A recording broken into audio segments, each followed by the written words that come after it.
Pour cette fois-ci, nous allons nous transporter des États-Unis vers la Belgique, où on a évidemment un contexte qui est différent et des pratiques qui sont différentes. Alors, que se passe-t-il au niveau de la formation des leaders syndicaux en Belgique? C'est ce que nous allons maintenant avoir comme sujet. Pour cette présentation, nous avons invité M. Christian Bouck de la Belgique. M. Bouck est animateur et formateur au Centre d'information et d'éducation populaire à Bruxelles.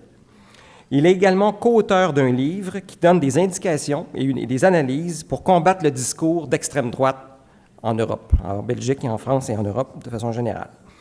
M. Bouck fait également des travaux sur l'action collective, comment elle se développe et il analyse ses mutations. Il est également très actif par ses travaux en dynamique de participation citoyenne au niveau local. Mesdames et messieurs, M. Christian Bouck.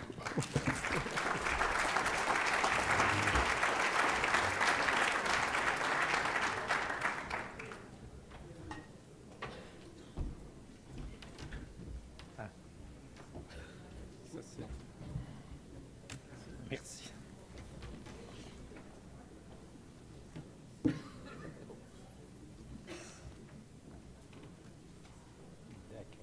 Merci. Guten Tag, dames en heren. Goeiedag, meneer, mevrouw, beste vrienden. Bonjour, mesdames, messieurs. Nous avons 3 langues nationales en Belgique. Je vais plutôt utiliser le français, c'est celle que je maîtrise le mieux. Et puis, en plus, quand je viens ici, ce qui est extraordinaire, et c'est pour ça que je préfère utiliser le français, parce que je suis le seul à ne pas avoir d'accent ici.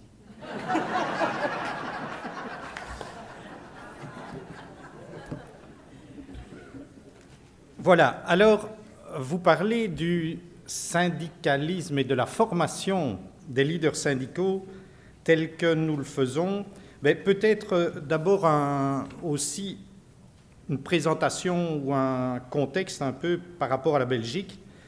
Donc, en Belgique, l'affiliation syndicale est volontaire. La Belgique, c'est 11 millions d'habitants pour 30 000 km² en surface. Ça fait le tiers du lac supérieur, pour vous donner la représentation. Il y a des élections sociales tous les 4 ans, systématiquement, dans toutes les entreprises privées, au même moment, enfin sur la même période, sur un mois de temps. Il y a des élections sociales partout, dans toutes les entreprises, mises sur pied sur une base légale par les employeurs. C'est eux qui sont obligés d'organiser les élections sociales, mais évidemment des élections qui mettent en présence les 3 grands syndicats qui sont présents en Belgique. Il y a 3 grandes structures syndicales, 3 grandes confédérations. Et dans chaque entreprise, il y a des candidats qui se présentent sur des listes de ces 3 syndicats-là. Et des résultats de ces élections, nous avons des mandataires aux différents niveaux de représentation. Donc d'abord, évidemment, au sein de l'entreprise, parce qu'il y a une obligation, donc c'était un sujet qui avait été abordé à un certain moment, mais donc la législation oblige toutes les entreprises, privées en tout cas, à présenter annuellement dans une instance qui s'appelle le conseil d'entreprise et qui doit obligatoirement se tenir en présence de l'ensemble des représentants des travailleurs et travailleuses pour présenter les bilans financiers de l'entreprise, pour présenter la situation et les perspectives en matière d'emploi, donc voir s'il y aura plus ou moins d'emplois dans les mois et dans les années à venir. Donc il faut un plan qui doit être présenté et un bilan environnemental. C'est le minimum qui doit être présenté et c'est le lieu à l'intérieur de chaque entreprise. Ce conseil d'entreprise est le lieu de la négociation continue et permanente à propos des conditions de travail au sein de l'entreprise. Nous avons au niveau des secteurs, au niveau des secteurs professionnels, les mêmes choses, le même type d'instances qui existent. Et au niveau national, il y a la même chose aussi. Et donc ces élections, tous les 4 ans, permettent de désigner, d'élire donc les représentants des travailleurs et des travailleuses qui vont se retrouver à ces différents niveaux-là. Cette affiliation-là, ça fait le taux de syndicalisation est de 52% des salariés belges. Ça fait pour le syndicat, pour un des syndicats, celui que je représente aujourd'hui, mais un de ces syndicats-là, c'est 1 700 000 affiliés. Et la CNE, qui est une des branches de ce syndicat, comporte 170 000 membres. Et à l'intérieur de la CNE, Centrale nationale des employés, c'est les secteurs, il y a à l'intérieur de ça différents secteurs, secteur des industries, du commerce, des finances, et alors un secteur très important et en extension, le secteur non marchand, qui correspond, de ce que j'ai pu entendre, qui correspond largement à votre type de secteur. C'est les hôpitaux, les maisons de repos, les universités, la petite enfance. En secteur privé, donc pas sur l'enseignement public chez nous. Voilà, donc dialogue social permanent, c'est une particularité belge d'avoir des accords interprofessionnels qui sont négociés tous les 2 ans également, donc au niveau national, tous les 2 ans, il y a des négociations pour définir les accords interprofessionnels, c'est-à-dire ce que vont être les évolutions de répartition, si on veut,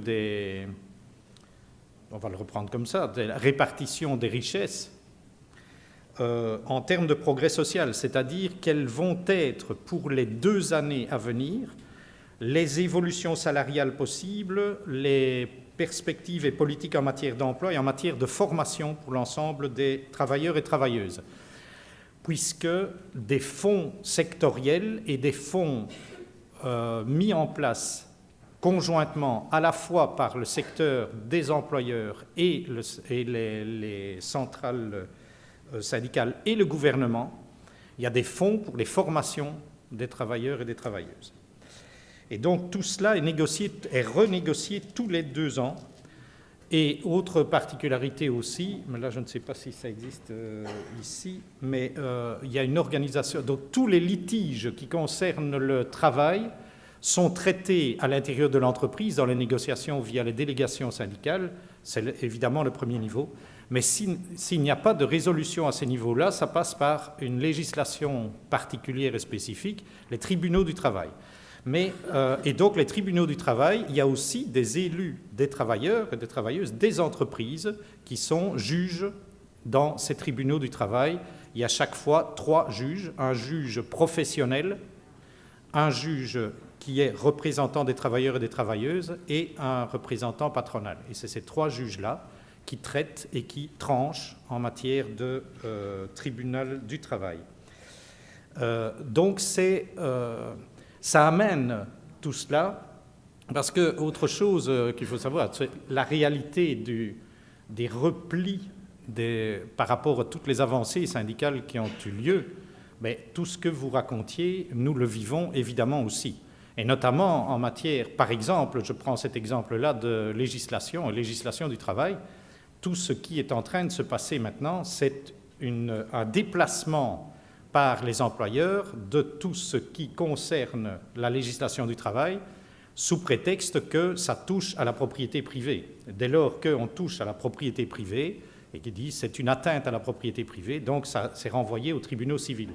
Donc c'est une manière aussi, outre les exemples que vous avez cités et que nous connaissons également, mais c'est aussi une manière de amoindrir les capacités d'action syndicale. Donc voilà. Alors, mais vous voyez aussi que les syndicats, pour pouvoir faire face à ce genre de choses et ce genre de responsabilités qu'ont les travailleuses et les travailleurs dans toutes les entreprises, de devoir, à un certain moment, s'astreindre à être juge dans des tribunaux du travail quand on est enseignant, quand on est travailleur de quelque secteur que ce soit, n'est pas une chose tout à fait évidente. Donc, il y a l'obligation, si on veut, de mettre sur pied des formations.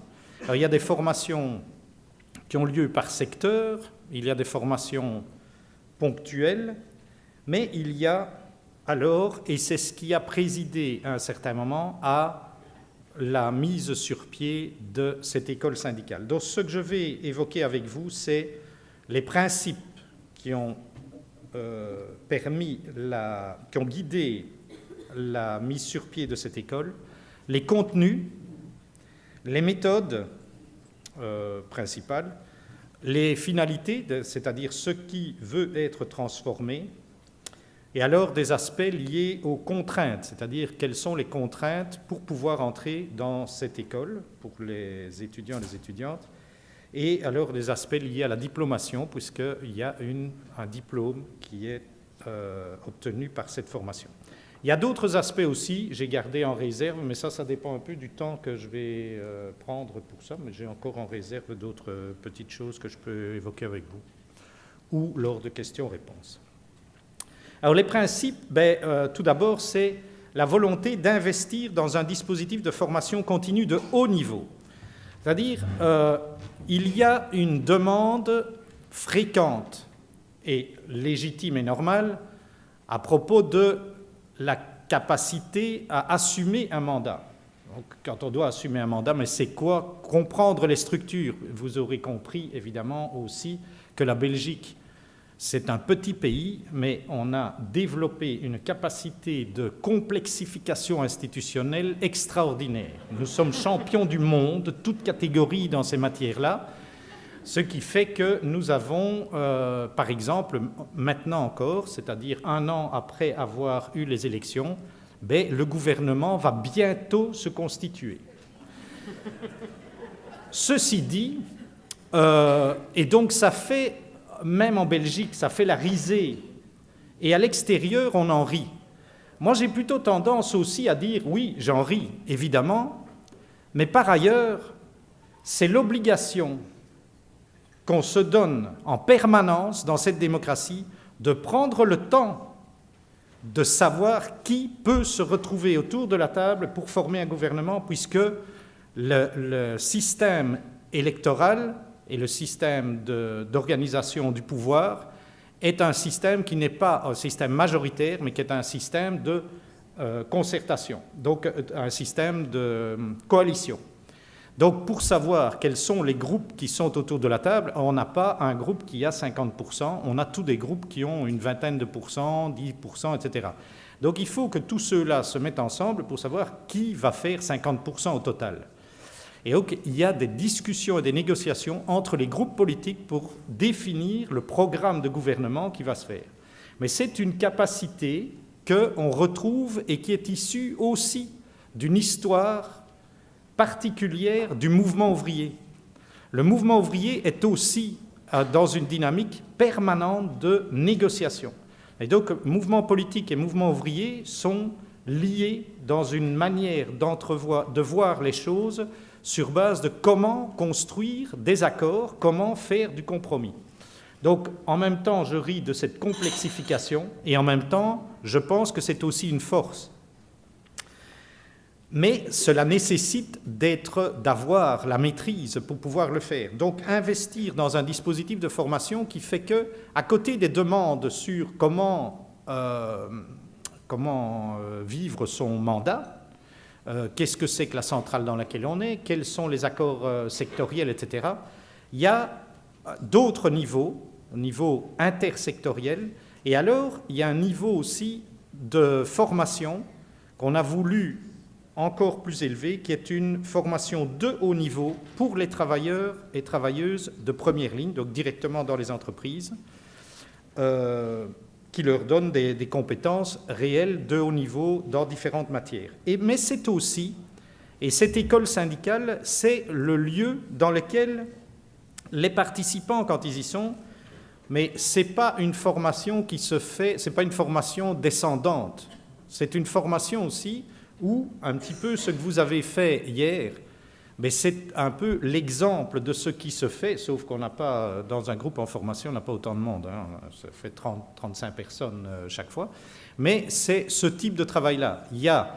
des exposés à un certain moment, des propositions de grilles d'analyse qui sont faites par une série de personnes, et puis vous discutez, vous vous mettez ensemble et vous réagissez par rapport à ça. Vous dites vos désaccords, voire, et idéalement c'est même dans l'autre sens, on dit il va y avoir des intervenants sur telle matière, qu'est-ce qu'il vous semble qu'ils doivent vous apporter comme grille. Et puis ils viennent vous apporter les grilles et vous les critiquez. Donc c'est vraiment un travail dans les deux sens, mais c'est aussi un retour, comme vous l'avez fait hier, de de cliniques de l'intervention syndicale. Donc, c'est les lieux dans lesquels on peut faire un autodiagnostic et une confrontation des savoirs pratiques des gens.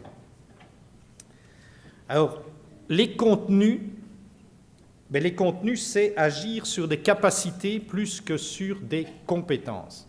Alors là, c'est aussi une différence par rapport à la fois, c'est une formation diplômante, ce qui fait qu'on est toujours un petit peu en porte-à-faux avec le système éducatif officiel en Belgique qui travaille sur l'acquisition de compétences. Et au syndicat et dans l'éducation populaire, on travaille sur des capacités, enfin ce que vous avez évoqué aussi, empowerment, etc. Alors, ces capacités-là, en termes de contenu, si on avait à les définir, on les classerait en 3 types de capacités qu'on travaille. Des capacités d'identification. C'est identification par les travailleuses et les travailleurs des nouvelles demandes, des nouvelles souffrances au travail. C'est tout ce que vous avez évoqué, hein, les effets de la flexibilité outrancière, des contrats dont, par exemple, nous avons un voisin qui s'appelle l'Allemagne, où ils ont, je ne sais pas si vous le savez, mais ils ont, eux, dans leur législation, la possibilité d'avoir des contrats de travail à 0 €. Donc, il y a une possibilité d'engager quelqu'un avec un salaire inexistant. C'est possible. Il y a des conditions. Donc, quand on en arrive à avoir des législations dans lesquelles ça, c'est possible, là, on est au bord de la catastrophe ultime, évidemment. Ça, vous comprenez bien. Mais donc, c'est l'Allemagne. L'Allemagne, c'est à 120 km de Bruxelles. Donc, ces pressions-là, elles existent, puisqu'on travaille sur la compétitivité des entreprises, et donc on fait par comparaison, regardez, eux, ce qu'ils ont. Oui, ça forcément, si le modèle est de dire faites des contrats à 0 € de l'heure, ça c'est sûr que la compétitivité, ça va être dur à atteindre. Et donc, on a aussi des effets qui sont, et quelque chose sur lequel on travaille énormément maintenant, c'est le burn-out. Et donc, toutes ces souffrances qui existent, on a des taux de suicide de plus en plus élevés dans les entreprises publiques, qui sont la pression qui est mise par le pouvoir patronal, par les logiques capitalistes, la peur qui dirige, qui donne, c'est la peur au ventre que les gens vont travailler tout le temps. Ceux qui ont la chance d'avoir un boulot, ils ont peur de le perdre. Et donc, c'est comment ne pas être en concurrence les uns avec les autres, à titre. C'est de la déstabilisation, c'est donc un appel à des nouveaux besoins parce qu'il y a des évolutions des conditions psychosociales de l'intervention syndicale. Être délégué syndical, il y a 50 ans, c'était être capable de monter. Il y avait toujours cette image d'un ouvrier qui travaille dans les carrières de pierre dans les régions du sud de la Belgique, et qui disait être un bon délégué syndical, c'est être capable de monter sur le caillou. Donc il y avait un gros caillou au milieu de la carrière, et quand le délégué montait sur le caillou, tous les ouvriers, d'où qu'ils soient, ils voyaient le caillou parce qu'il était au milieu de la carrière. Et quand ils voyaient que le délégué montait sur le caillou, ils savaient qu'il se passait quelque chose de grave. Donc il suffisait qu'ils montent sur le caillou, ils arrêtaient de travailler. Donc il disait, la capacité syndicale, c'était être capable de monter sur le caillou. Mais monter sur le caillou, c'était pas évidemment, c'était pas juste un exercice physique. C'était monter dessus et puis causer au milieu d'une carrière à 300 personnes qui se retrouvent dans la carrière pour dire ça ne va pas, il faut qu'on bouge ou il faut qu'on ne bouge plus du tout, selon. Donc, mais aujourd'hui, le travail, il ne se fait plus du tout de cette manière-là. Aujourd'hui, les carrières, c'est des machines qui découpent la pierre. Aujourd'hui, les carrières, elles sont en Chine parce que la pierre bleue, qui est typique de la Belgique, avec un savoir-faire particulier d'une pierre bleue de grande qualité, mais en Chine, ils la débitent beaucoup plus rapidement avec des machines directement, et donc à des coûts qui sont 3 fois inférieurs. Tous les pouvoirs publics font des bordures et font les travaux en utilisant des pierres qui viennent de Chine. Et donc tout ça, c'est des modifications où on n'est plus en capacité de dire l'action syndicale, c'est monter sur le caillou. Non.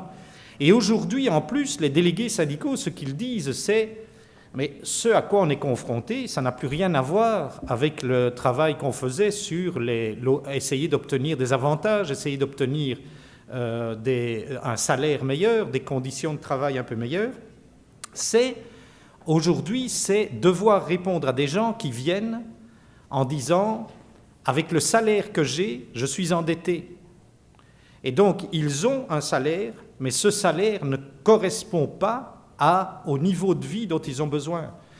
Des hommes ou des femmes qui se retrouvent seuls avec des enfants, qui ne savent plus organiser leur vie de travail, et donc leur travail est mis en péril simplement parce qu'il n'y a pas de lieu pour placer les enfants, etc.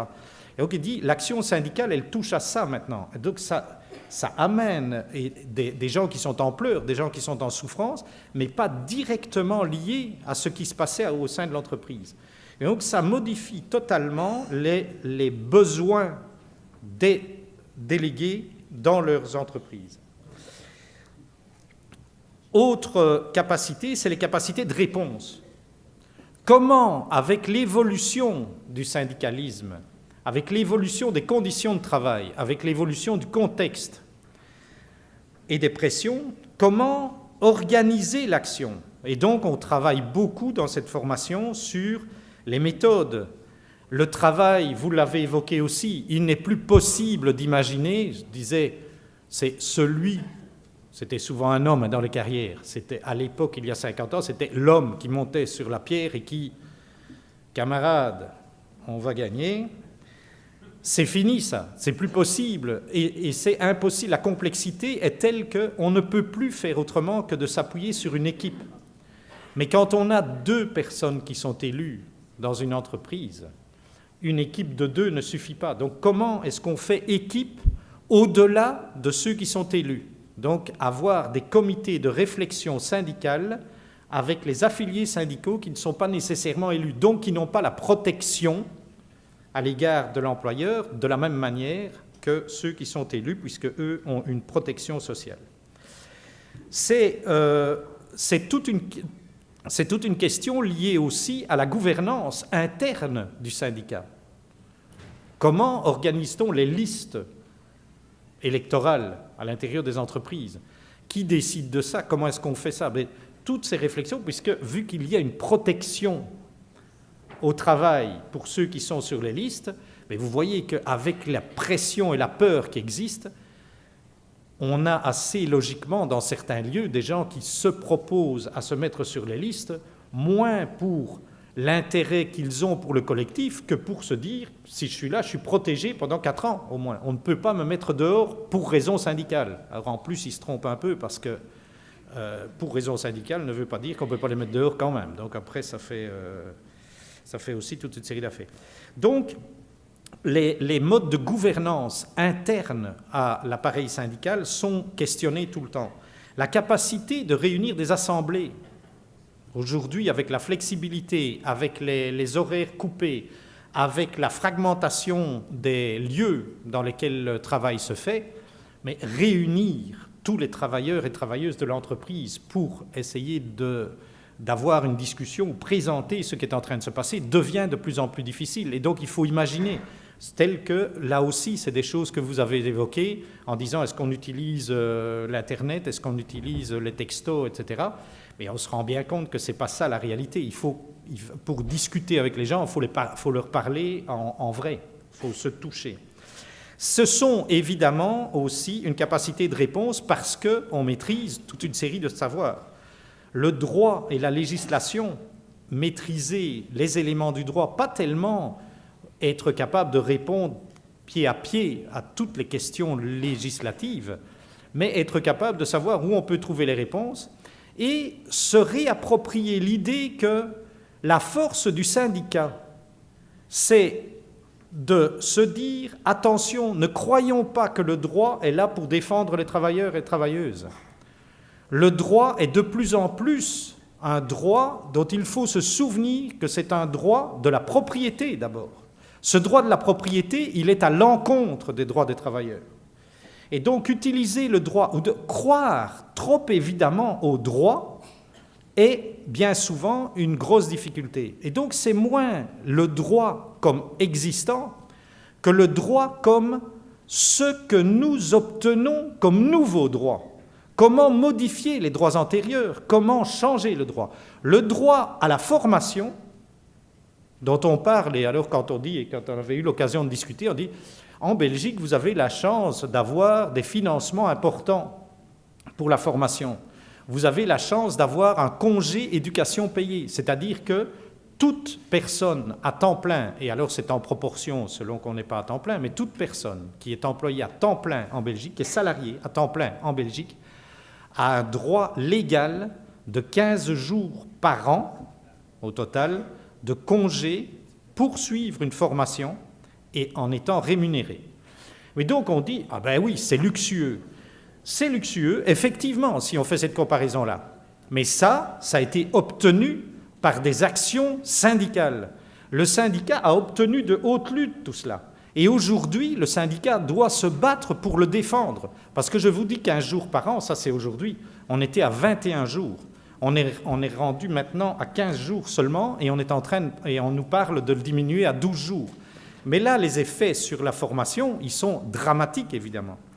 Donc, il y a tout ça, la maîtrise des savoirs. Et alors, il y a tout ce qui est comment faire participation, comment élargir la base donc ce qui est comment mobiliser les gens, si vous voulez. Comment faire participer les gens à des causes pour lesquelles, enfin, je ne vais pas m'étendre là-dessus, c'est tout ce que vous avez évoqué, hein, entre les aspirations individuelles et puis de se dire par le collectif ça va marcher mieux. Il faut, avant d'en être convaincu, il faut le démontrer, ce qui n'est pas toujours évident. Donc comment est-ce que la participation se fait? C'est des capacités de réponse qui sont développées dans la formation. Troisième type de capacité, c'est les capacités d'ancrage. Comment ancrer l'action syndicale? Eh bien, 3 niveaux. Un niveau de ce qu'on appelle l'éducation permanente. Alors l'éducation permanente, là il faut que je fasse un petit tour aussi à propos de ça. L'éducation permanente, nous sommes un pays où il y a une particularité dans ce que cela signifie. Éducation permanente, automatiquement, j'imagine que vous pensez éducation tout au long de la vie, ce qui est la formule. Chez nous, ce n'est pas ça l'éducation permanente. L'éducation permanente, c'est une loi particulière qui est la seule loi au monde qui existe, qui a été obtenue également de haute lutte par le monde associatif et par le monde syndical. Il y a une législation qui subventionne toutes les activités formelles dès lors qu'elle met en place un travail de conscientisation, d'analyse critique du pouvoir dans ses logiques économiques, sociales, politiques. Et donc, il y a des missions qui sont attribuées au monde associatif et au monde syndical, qui sont subventionnées et qui, grosso modo, disent « le pouvoir vous finance pour être critique à l'égard du pouvoir ». Alors, une législation comme ça, mais on en a une relative fierté. Mais ça s'appelle de l'éducation permanente. Et pour faire cela, en plus, il est expliqué méthodologiquement que pour faire cela, nous ne pouvons le faire que par les gens. Donc ça ne se fait pas par des discours ou ça ne se fait pas par des cours ex cathedra. C'est l'obligation de dire, c'est travailler par les gens et pas pour les gens. Donc ça doit se faire en réunissant les gens, en leur donnant les capacités de comprendre, d'analyser et de mettre sur pied des actions.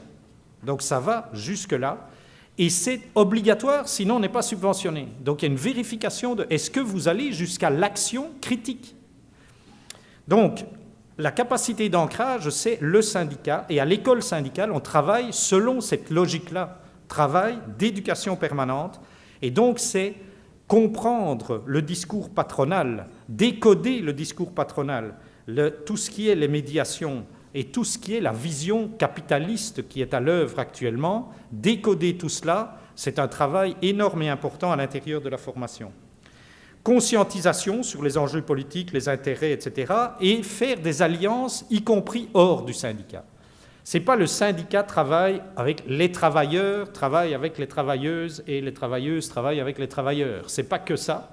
C'est travailler avec ceux qui sont hors de l'entreprise et sur des enjeux qui dépassent l'entreprise, sur des enjeux qui sont des enjeux environnementaux, des enjeux sociaux, des enjeux sociétaux en général, sont pris en charge aussi par le syndicat, non pas dans les centrales professionnelles, ce qui est un mode de structure, mais dans ce que nous appelons l'interprofessionnel, qui croise l'ensemble des travailleuses et des travailleurs, et y compris des personnes sans emploi, sur toutes les questions, notamment d'égalité homme-femme, sur les questions de logement, sur les questions d'enseignement, etc. Je vois le temps qui avance. Alors, les contenus, c'est aussi... Donc, c'est une formation qui, comme vous le voyez, dure 5 ans. La première année, on centre la formation, puisqu'on part de la réalité des gens. Donc, c'est les gens qui construisent eux-mêmes petit à petit le processus de formation. Mais donc, on part de ce qui est le plus proche de leur réalité, la vie de l'entreprise. En deuxième année, c'est tout ce qui est les approches du secteur dans son ensemble. En troisième année, les questions interprofessionnelles. En quatrième année, les dimensions internationales. Et en cinquième année, c'est un peu plus léger en termes de nombre d'heures, mais c'est la réalisation d'un travail de fin d'études. Juste un arrêt sur les dimensions internationales pour dire que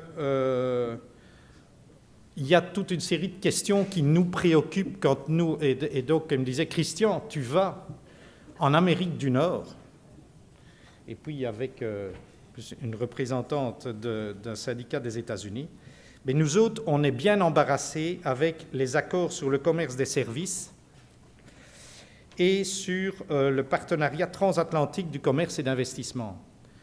Nous sommes là en train, et l'Europe est en train de se préparer à signer ces accords avec les États-Unis. Il y a déjà des accords qui existent entre le Canada et les États-Unis, entre les États-Unis et l'ensemble des pays d'Amérique. Et donc on observe ça de très près et on constate déjà des dérives importantes. C'est la démission des États sur leur capacité à légiférer. Donc sur toute une série de matières qui sont des matières liées directement aux productions et donc au travail, eh bien cela, les contraintes peuvent être des contraintes avec effet financier de la part d'entreprises qui peuvent attaquer les États sous prétexte qu'elles ont mis à mal leur capacité de compétitivité. Et donc vous avez déjà ici au Canada subi cela, puisque avec le moratoire sur le gaz de schiste, le Canada lui-même doit payer des dédits aux entreprises des États-Unis qui ont fait ça. Ça, c'est les accords qu'on est en train de préparer. Les travailleurs qui sont dans l'enseignement, les travailleuses qui sont dans les différents secteurs professionnels, quand on est dans son entreprise, la conscience de ce que ça peut représenter, ce que ça peut avoir comme effet, dans les formations qui sont des formations ponctuelles, la prise de parole, etc., c'est évidemment important. Mais une conscience politique d'analyse des enjeux de ce type-là, avec les effets, on est obligé d'anticiper à long terme, de faire des observations sur... Et donc, c'est pour ça qu'on dit des formations longues, où on prend le temps de manière longue de travailler ça, et à un certain moment, en quatrième année, on peut commencer à aborder et à analyser cela, c'est archi important. Et donc, je vous engage à réfléchir à toute solidarité que nous pourrions avoir entre nous autres en Europe et vous autres ici, pour mettre à mal, pour supprimer, pour empêcher que soient signés ces accords qui vont tuer nos capacités démocratiques, parce que c'est ça qui est en cause. C'est la démocratie par élection des gens, donc les gouvernements, c'est ça, et les décisions se prennent directement par les entreprises. Voilà, bon. Méthode. Alors les méthodes, c'est, au fond, il y a, participation. C'est un dispositif qui est très lourd en termes de décisions. Mais les décisions se font les évaluations se font avec les gens dans les processus de formation. C'est dans les horaires de la formation que ça se fait. Et donc, il y a une implication des participants et participantes dans la gouvernance de la formation. C'est le pluralisme, c'est-à-dire qu'il y a évidemment la liberté académique des méthodes par les équipes d'enseignants, mais il y a le fil rouge de l'éducation permanente qui impose un rapport au terrain dont je vous avais parlé tout à l'heure. Et alors, c'est des partenariats entre le syndicat et l'ISCO ou le CIEP, si vous voulez, qui sont des opérateurs pédagogiques spécialisés dans l'éducation permanente, mais aussi avec les universités et aussi avec le secteur de l'enseignement, puisque nous avons la possibilité d'avoir un diplôme au terme de ces formations-là. Quelles sont les finalités de cette formation dans cette école-là? Eh bien, c'est travailler énormément sur la confiance. Comment les gens à l'intérieur de l'entreprise, comment vos collègues ont confiance et comment on peut redynamiser la confiance dans l'action syndicale et dans le syndicat. C'est tout ce que vous avez évoqué, hein. C'est difficile hein, d'établir la confiance et de se dire oui, le syndicat est incontournable pour le bien-être et des meilleures conditions de travail. Cette confiance-là est érodée. Donc on travaille très fort sur comment établir la confiance, les différents types de confiance qui peuvent exister. On analyse ça et on met en place des modèles qui sont testés, qui sont mis en place par les équipes syndicales au cours de la formation. C'est l'engagement. Comment amène-t-on les gens au-delà de la confiance, dès lors qu'on a eu confiance, comment les amène-t-on à agir à côté de nous dans les équipes? Et donc à oser agir, oser sortir dans la rue, oser... Et puis c'est tout le travail sur les différentes formes de porte-parole. Être porte-parole, ce que ici on a, le terme leadership est utilisé, mais c'est les différentes formes de porte-parole dont évidemment, il apparaît comme vous l'avez mis en évidence et comme les différents orateurs ont mis cela en évidence précédemment, il n'y a pas un modèle et il n'y a pas à choisir l'un plutôt que l'autre. Mais donc cette combinaison-là, qu'est-ce que c'est aujourd'hui qu'être porte-parole? Contrainte, très rapidement, au fond, pour entrer dans cette formation, il faut avoir terminé un cycle de formation antérieur de 4 années. Donc il faut avoir aussi terminer un premier mandat syndical. Donc c'est 4 années d'une élection à une autre élection. Donc il faut avoir vécu et avoir été mandaté pendant 4 ans, puisque la formation s'appuie sur l'expérience. Et ils sont issus de tous les secteurs de la centrale, donc il y a une volonté intersectorielle, parce que c'est ce qui fait la richesse des échanges, et tous sont issus de toutes les provinciales. Enfin, quand on dit province, ça n'a rien à voir avec chez vous. Hein. Voilà. Et alors, il y a une diplomation qui existe, qui procède par validation des acquis de l'expérience, qui délivre un brevet de l'enseignement supérieur de promotion sociale. Et donc, pour toute une série de personnes qui viennent dans cette formation-là, ça n'est pas le but. Le but est d'activer leur capacité d'agir comme délégués. Mais pour une série de personnes, il y a des gens qui sont dans ces fonctions-là et qui n'ont pas de diplôme. Et donc, par cette école syndicale, peuvent obtenir un diplôme. Et, alors, dernière chose, un titre qui est le titre d'animateur, animatrice en action collective, politique, culturelle et sociale. Ce titre-là, c'est un titre que nous avons obtenu comme qualification professionnelle. Alors, là aussi, l'air de rien, nous avons réussi à faire en sorte que nous ayons une qualification professionnelle qui dise être délégué syndical. C'est une qualification professionnelle avec des exigences de type professionnel. Ce n'est pas une profession, évidemment, c'est des gens qui ne sont pas payés pour faire ça, mais ça n'empêche qu'on considère que ce sont des animateurs et des animatrices en action collective, politique, culturelle et sociale. Et c'est reconnu formellement, officiellement. Et donc rien que le fait d'avoir obtenu ce titre-là est une avancée notoire.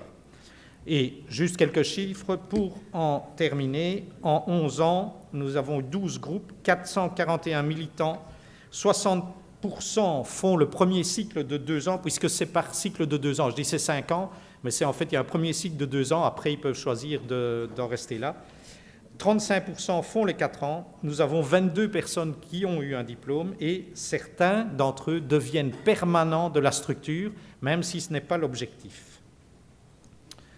Merci pour votre écoute et pour les échanges. Et je voulais dire aussi, quand je dis merci pour les échanges, je voudrais vraiment remercier à la fois les personnes qui m'ont invité à titre de personne, le travail remarquable qu'ils font. Je pense que c'est assez extraordinaire la convivialité qu'ils mettent et que j'ai pu percevoir dans tous les échanges, mais aussi la manière dont vous travaillez. Donc pour tout cela et toutes les rencontres et les discussions que j'ai eues avec une série d'entre vous et que j'espère encore avoir plus tard, merci beaucoup.